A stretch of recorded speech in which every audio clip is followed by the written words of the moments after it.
Cardiac surgeon Dr. Carolyn Tyler is successfully able to revive a criminal from the brink of death. The thug had fatally shot a cop only a few hours ago and is also suspected of other prior murders. However, when he comes back to life, he begins to have visions from the afterlife. His visions help Dr. Carolyn to find the dead bodies of 5 teenage girls buried by a riverbank, but she is not sure who committed the crime. It all begins 4 weeks ago as Dr. Carolyn is called on to handle an emergency case. She arrives at the emergency room and learns that her patient is an 18-year-old honors student that was shot in a drive-by. Unfortunately, despite Carolyn trying all the traditional procedures, the teen begins flatlining. She goes out of protocol and orders one of the nurses to go get her some ice. Carolyn then keeps massaging the kid's heart while they cover his body in ice to try and slow the cardiac arrest. The surgeon even mutters a prayer in Latin over the patient's body. After a few more minutes of trying to revive the kid, Carolyn gives up and calls the time of death as 11:20. Feeling defeated, she begins to take off her gloves and mask, but before she leaves the room, one of the other doctors shout that they have a pulse. The gunshot victim seems to have returned from the dead. Carolyn heads out into the lobby and finds the intern, Zed, who had supported her decision about using ice. She compliments his presence of mind, but also reminds the intern that he must act faster. Shortly afterwards, Carolyn's ex-husband, Dr. Len Barlas, who is also a surgeon, corners her in the lobby. He says they need to talk about their daughter Sophie. He thinks that she needs to have a chat with her mother. Sometime later, the head of the hospital, Dr. Charles, pages Carolyn into his office. He reveals that internet tycoon Ivan Turing is considering making a huge donation to the hospital, but he has requested to meet with Carolyn and not anyone else. Thus, later that day, Carolyn heads to Ivan's house to meet with him. He reveals that he is dying from terminal cancer and won't live to see the summer. Ivan, however, didn't call Carolyn to save him. He called her because he wants to know what will happen to him when he dies. Carolyn is confused, but the billionaire explains that he needs real proof of what happens after you die. And if Carolyn can deliver that proof, he will leave his $10 billion estate to her when he dies. Ivan himself has done a lot of research and even hands Carolyn a stack of files. However, Carolyn turns down Ivan's offer as she believes this whole thing to be fairy tale nonsense. She is about to leave, but Ivan reveals that he knows her son Will died in a car crash last year. He also knows that she nearly died in her own near-death experience during a tsunami rescue mission. Carolyn is shocked, and she demands to know how the hell he knows so much about her. When he refuses to reveal the source, she storms out. On her next shift, Carolyn heads back to the hospital and checks in on her gunshot patient. The boy tells her that when he was dead, he saw things. It was like he was up on the ceiling and could see his own body and the doctors working on him. Carolyn doesn't believe him, but he repeats the prayer that she was whispering under her breath when she was trying to bring him back to life. The next day, Carolyn takes Zed with her to meet one of the people in Ivan's files, a girl named Lily, who was in a coma for 5 days. When she woke up, she told her parents about the people from her family that she met in the other world or afterlife while she was asleep. Her parents explained that Lily never could have known those people because they died before she was born. Few days later, Carolyn goes to a nursing home to meet Ruth, Lily's granddaughter. The surgeon takes out some of the drawings that Lily gave her of the people that she met in the other world. One of them is a guy named Paw Paw, a tall man with a mustache. Ruth begrudgingly confesses that when she separated from her husband Bill for a few months, she went to a bar. There, she met a man, and as she was so upset with her husband, she slept with the boy from the bar. The boy was a soldier who was later deployed and killed in Vietnam. Ruth then reveals that Paw Paw is Lily's real grandfather. Moments later, when Carolyn goes back to the hospital, she learns that Lily was just brought in. Apparently, she has another blood clot from her meningitis. Carolyn rushes into the room, and Lily's parents tell her that they have opted not to get the surgery because there is a 70% chance that Lily won't survive. Carolyn argues that without the surgery, she will definitely die. Carolyn eventually convinces Lily's parents to let her do the surgery. After a long and arduous surgery, Carolyn and Charles remove the blood clot. Lily will live, but there is no guarantee that she will not have another clot. Few hours later, Lily wakes up and Carolyn asks her if she got to see anyone in the other world again. Lily tells Carolyn that the people in the other world told her not to talk to Carolyn about them anymore. Nonetheless, Carolyn pays Ivan a visit and agrees to work on his files and see if there is life after death. She, however, has a list of stipulations and demands. Ivan agrees to them. All he wants is Carolyn to include his protégée Janelle in her work.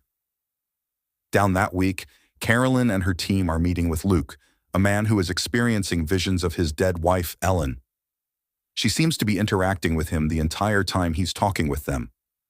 Ellen was a photojournalist in top condition, but died suddenly of a heart disease. After her death, Luke flew up and scattered her ashes on a backcountry lake. We also get to know that Luke sees her, hears her, and smells her brewing coffee. That afternoon, Janelle and Zed tell Carolyn that Ivan is insisting they take the case of the man who appears to be stuck in the first stage of grief.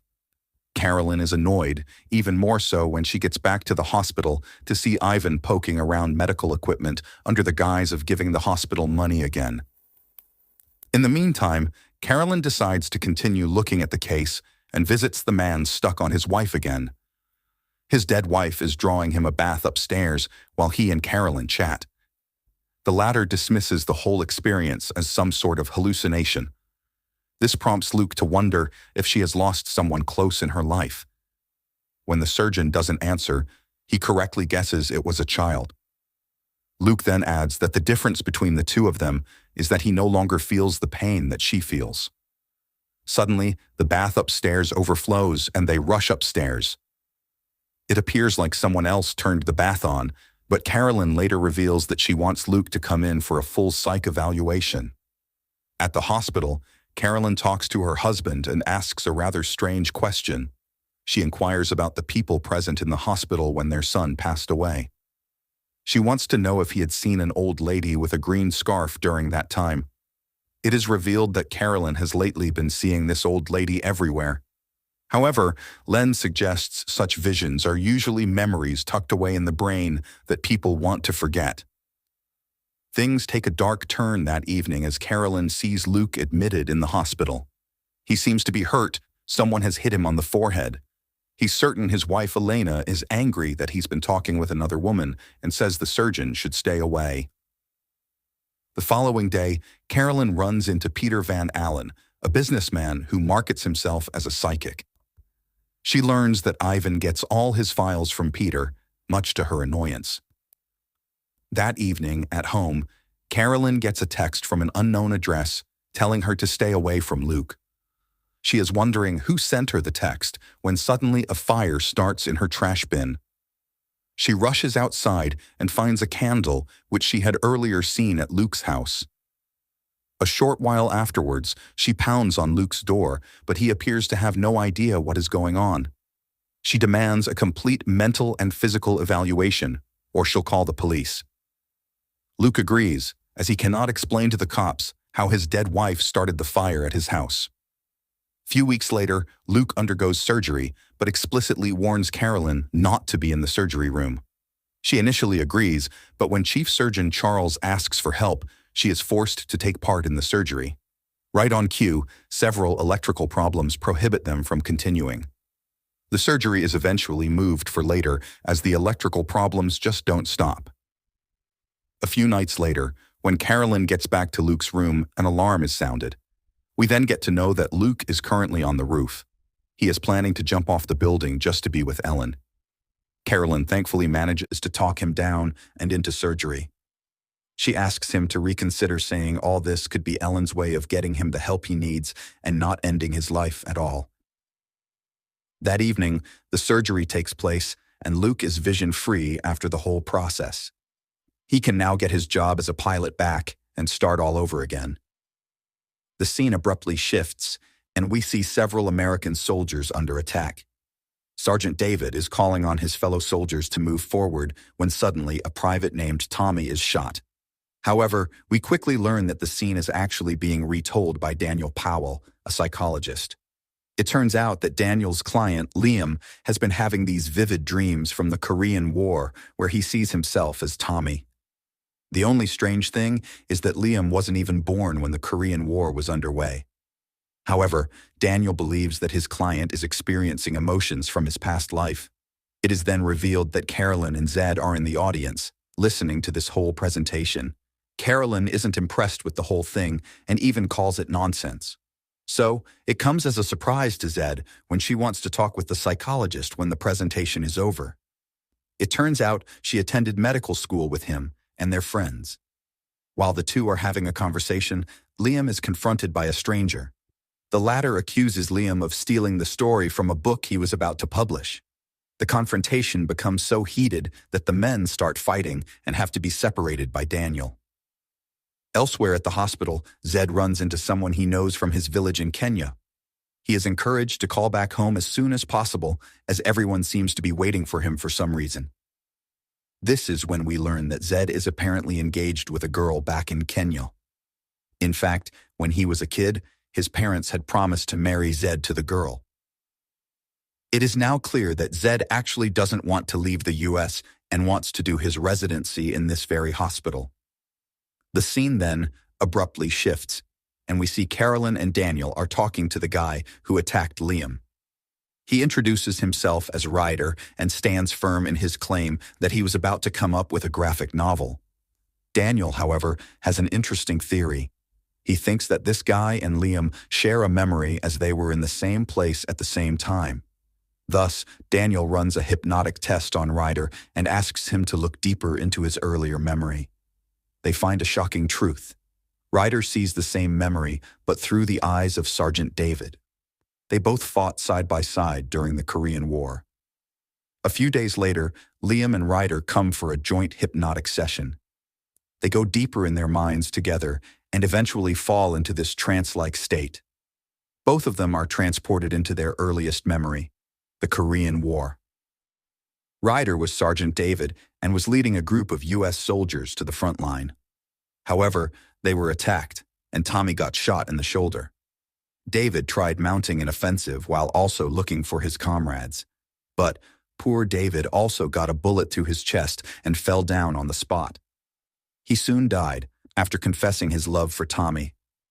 Back at the hospital, Zed calls his home in Kenya and talks to the girl he is engaged to.